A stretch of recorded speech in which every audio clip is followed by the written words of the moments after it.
name's Quentin, and it's going to be my digital literacy narrative. When I started thinking about this, it's a little bit of a backstory before I began.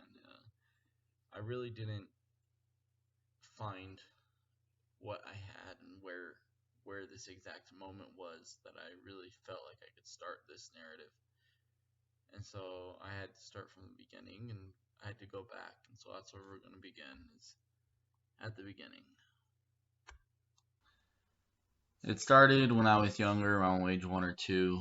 I don't remember. I just know that I filmed webcam videos with my family, mostly my older sister, which she controlled. I only know this because of the stories and the videos I see now, but it does start the learning process for me of how to use computers and how to use technology.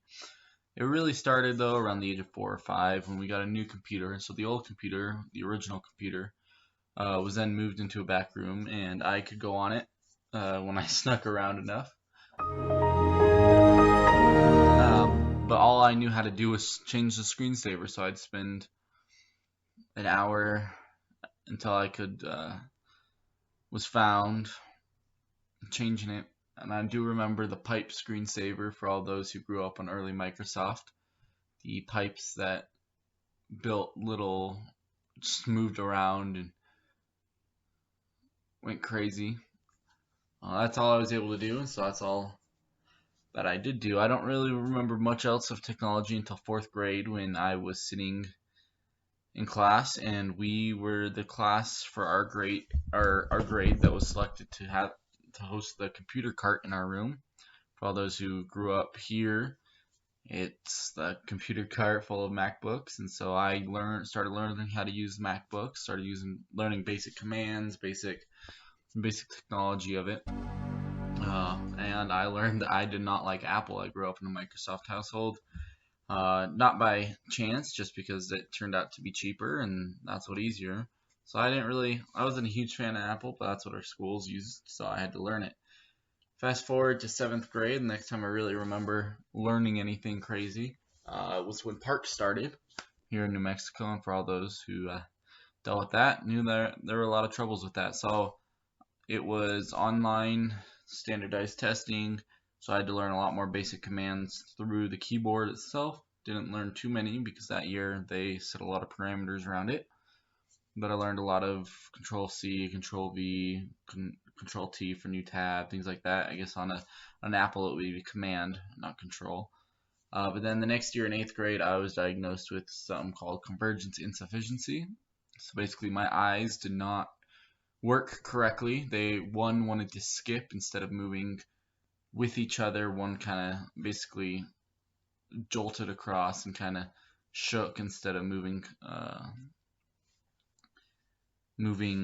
consistently with the other. And because of this, I had trouble with reading and staring at the bright screen, so I had to learn a lot more commands, certain commands that would turn the brightness down, turn the brightness up, and I had to learn these underneath the parameters of what they set. So the brightness key didn't work, so I had to use certain commands. I forgot exactly what it was, but I do remember it was 4 separate keys that I had to press at once that would start turning the brightness up and down. And then I could stop. I also learned how to change the color of the screen very well. And just really, that's when I really mastered the computer and the control commands, the commands through Apple and things like that. And to this day, that's really what helped me. And I consider that the end of my digital literacy learning period, so to speak. I mean, I'm still learning to this day. I struggle sometimes with basic because I didn't grow up with technology, but at the same time, I do have that to fall back on, the learning and the how to learn and how to teach myself computers. I also feel like even today, with everything going on to technology, with this pandemic and with schools and everything that's been going on, I feel like I'm still learning throughout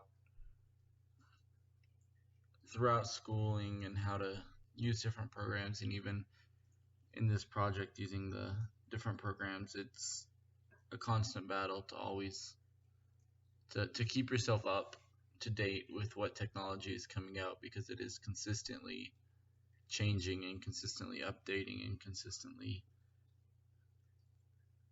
throwing something new at us, and it'll never ever just be the same, and we'll always have to keep learning no matter what happens. Thank you.